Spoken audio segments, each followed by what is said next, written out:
ఎవరైనా సరే ఆరోగ్యంగా ఉండాలంటే శుభ్రత పాటించాలి. మరి శుభ్రత కావాలంటే ఎలిం ప్రొడక్ట్స్ వాడాలి. నమస్కారం గురుగారు. ఆయుష్మతి భవ. గురుగారు, ఈ మధ్య కాలంలో అయితే మరి పరిస్థితుల ప్రభావమో తెలియట్లేదు, కలుషితమైన ఆహారమో తెలియట్లేదు, మరి ఏంటో ప్రభావం కానీ మొత్తానికి సంతానలేమి సమస్య అనేది చాలా ఎక్కువగా చూస్తున్నాం. ఒకప్పటి కాలంలో అయితే అసలు ఇలాంటి సమస్య ఒకటి ఉంది అని కూడా మేము వినేవాళ్ళం కాదు అని చెప్పే పెద్దవాళ్ళు కూడా ఇప్పుడు చాలా మంది ఉన్నారు. మరి ఎందుకు ఇలా అవుతుంది అనేది అర్థం కావట్లేదు. అంటే న్యాచురల్గా సంతానం అనేది అసలు అవ్వటం అనేది 90% ఛాన్సెస్ లేకుండా ఉన్నాయి.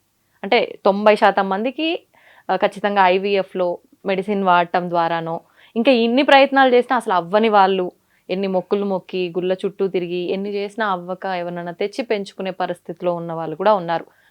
ఎందుకని ఇలా అవుతుందంటారు? అలాంటి వాళ్ళకి ఏదైనా పరిష్కారం ఉందా మంచి బిడ్డను వాళ్ళు ఎత్తుకోవాలంటే?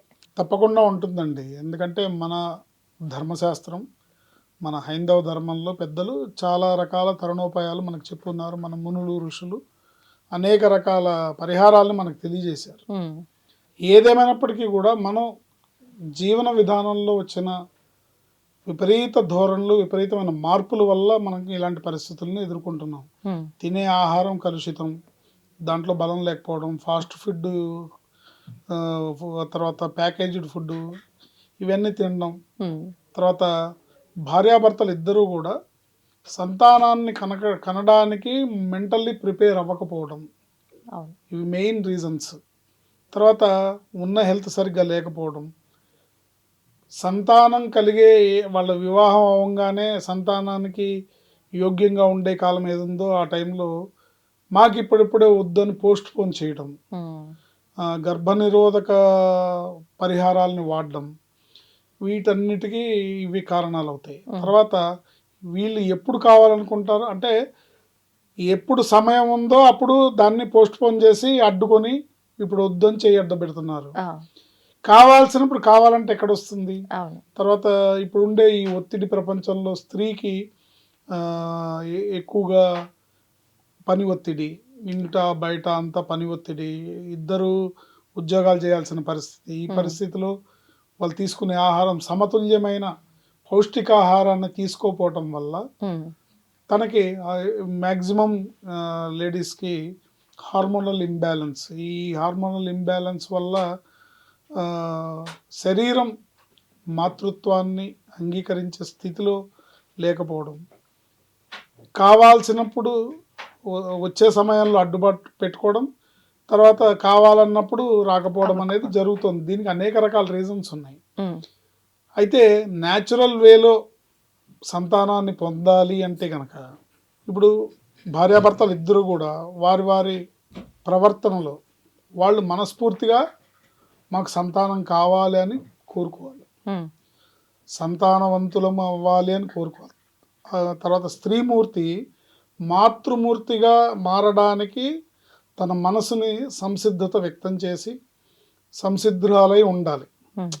అంటే వాళ్ళకి ఉన్న కొన్ని ఒక రకమైన భయాలు, ఫోబియాలు, అంటే ఇదివరకంటే తల్లిదండ్రులు పక్కన ఉండేవాళ్ళు, ఇప్పుడు ఎవరు చూసుకుంటారు, ఎట్లా ఒకవేళ ప్రెగ్నెన్సీ వస్తే ఎలా ఉండాలి, ఎట్లా ఎవరు చూస్తారు, ఎవరు హెల్ప్ చేస్తారు, ఇలాంటి అపోహలను ఉంటాయి. డెలివరీ అయిన తర్వాత ఎవరు చూస్తారు, ఈ తెలియని అపోహలు, ఫోబియాలు అనేవి తెలియకుండానే వాళ్ళు బయటపడకుండానే వీళ్ళు గర్భవతులు అవడానికి అడ్డుపడుతూ ఉంటాయి. దానికి తోడు తన శారీరకంగా పౌష్టికాహారం తీసుకోపోవటం వల్ల, సమతుల్యమైన ఆహారం తీసుకోపోవటం వల్ల ఆ మాతృత్వపు మాధుర్యాన్ని పొందే సంసిద్ధత శరీరం వ్యక్తం చేయకపోవడం వల్ల రకరకాల రీజన్స్, ఒక్కొక్కళ్ళవి ఒక్కొక్క రీజన్స్.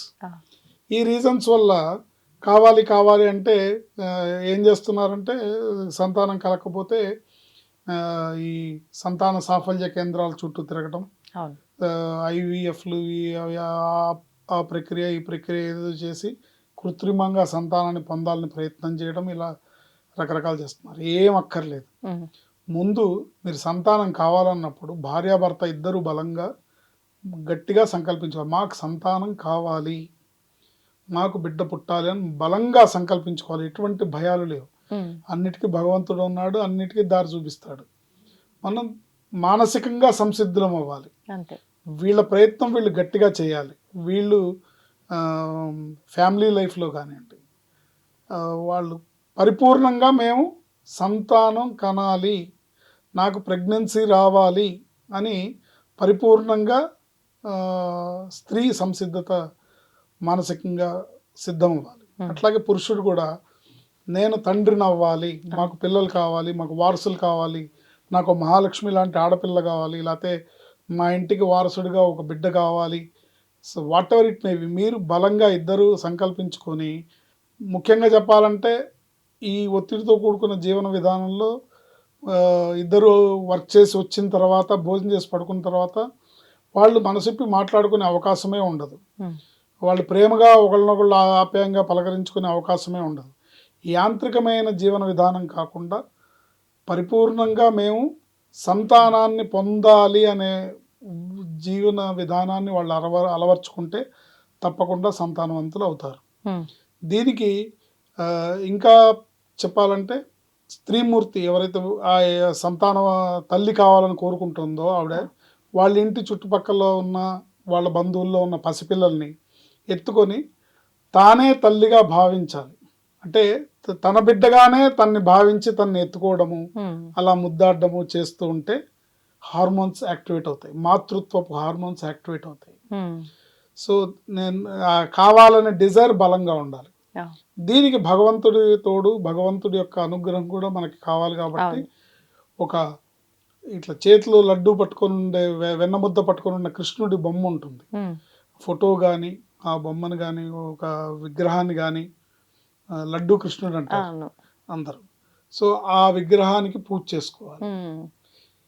క్లీం కృష్ణాయ నమః, దేవకీ సుత గోవింద వాసుదేవ జగత్పతే, దేహిమే తనయం కృష్ణ త్వామహం శరణం గతః, క్లీం కృష్ణాయ నమః. ఈ మంత్రం చదువుకోవాలి భార్యాభర్త ఇద్దరు ప్రతిరోజు వీలైనన్ని సార్లు.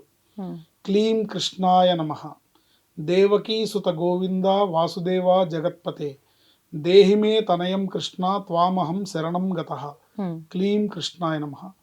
ఈ మంత్రంతోనే ఈ మంత్రం జపించుకోవాలి. ఈ మంత్రంతోనే కృష్ణుడికి పూజ చేయాలి భార్యాభర్త ఇద్దరు. ఈ మంత్రంతోనే వెన్నపూస పంచదార కలిపిన మిశ్రమాన్ని కృష్ణుడికి నివేదించాలి. నివేదించి దాన్ని వీళ్ళిద్దరూ తినాలి. ప్లస్ ఇంకా చుట్టుపక్కల ఉన్న పిల్లలకి పంచిపెట్టాలి. ఇలా చేసినట్టయితే తప్పకుండా సంతానాన్ని పొందుతారు. ఎటువంటి కృత్రిమ పద్ధతుల ద్వారా కాకుండా న్యాచురల్గా వీళ్ళు చక్కటి యోగ్యవంతమైన అదృష్టవంతమైన బిడ్డలకి జన్మనిస్తారు. తప్పకుండా అది వాళ్ళ కళ సాకారం అవుతుంది. ఓన్లీ థింగ్ మన లైఫ్ స్టైల్లో మార్పు చేసుకోవాలి. మనం ఇప్పుడు తినే ఫాస్ట్ ఫుడ్స్ ఇవన్నీ బంద్ చేయాలి. చక్కటి పోషక విలువలు ఉన్న ఆహారం తీసుకోవాలి. పళ్ళు, ఫలాలు, నట్స్, పోషక విలువలు ఉన్న ఆహారం తీసుకోవాలి. ప్రయత్నాన్ని గట్టిగా చేయాలి, నమ్మకంతో చేయాలి.